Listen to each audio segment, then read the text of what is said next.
to the White House, where the president tried to get out from under and get the GOP to focus on his agenda, starting with Senate action on health care.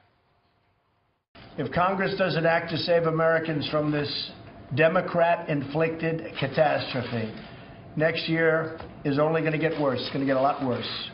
Although I don't know how it can get worse than 203%, but I'm sure the Democrats will find a way. Almost every major insurer has already pulled out for 2018. The House took an important first step to rescue Americans from this calamity. The Senate, I'm sure, will follow suit and get a bill across the finish line this summer that will be great health care for Americans, and I'm looking forward to seeing it.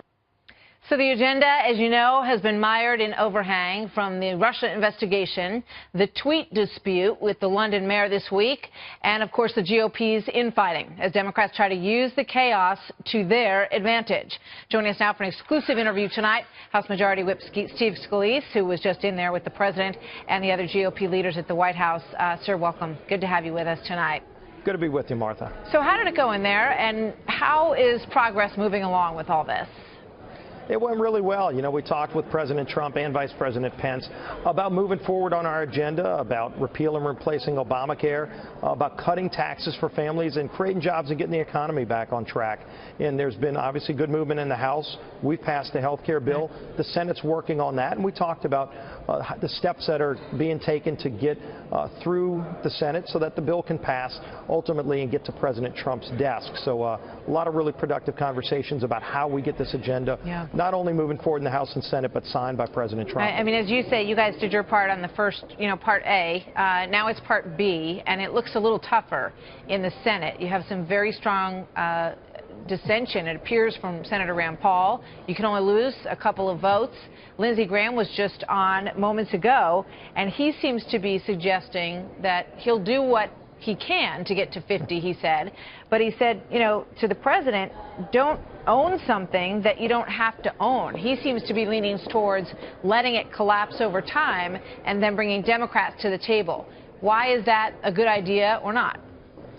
Well, first of all, we all are seeing the failures of Obamacare play out across this country. Ohio just had the announcement by Anthem that they're literally pulling out of more and more counties in Ohio. Iowa already had almost their entire marketplace collapse. In Louisiana, my home state, we've seen over 120% increases since Obamacare took effect. It's not responsible for us to sit by and let this train wreck happen.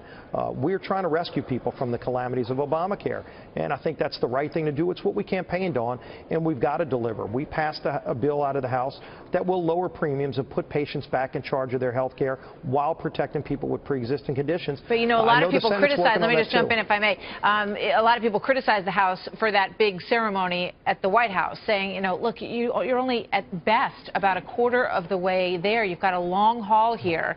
And I think one of the things that people on your side of the aisle are concerned about is that there's not enough unity in the GOP and perhaps not enough support for the president's agenda. Is the Republican Party 100% behind this president and what he wants to accomplish?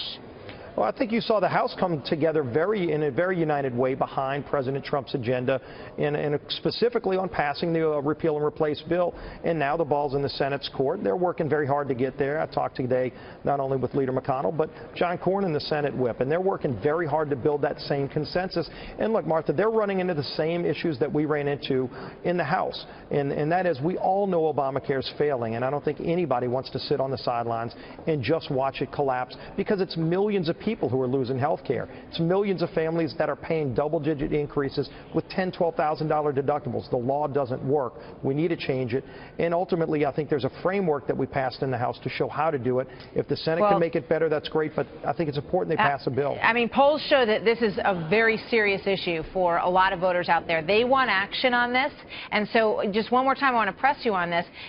Can the GOP come together on this issue? You were in there with the Senate leadership. We all know that there's, a difficulty with at least 2 votes on the Senate side. So how confident are you, and when do you think that Americans can expect to see something clear the Senate and get back into conference? Give us a time frame.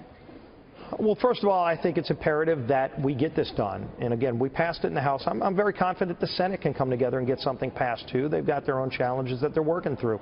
I think you've seen Leader McConnell talk about July 4th as a deadline that they'd like to achieve, getting a bill brought up to the Senate floor and voted on and hopefully passed. So that's a good timeline, I think, to look at. But again, they're doing the work they need to do, just like we did in the House. And it's important, not just to President Trump, but to the country, that we get, we provide relief for families from Obamacare. All right, Majority Whip Congressman Steve Scalise, thank you, sir. Always good to see you. Thanks. Great.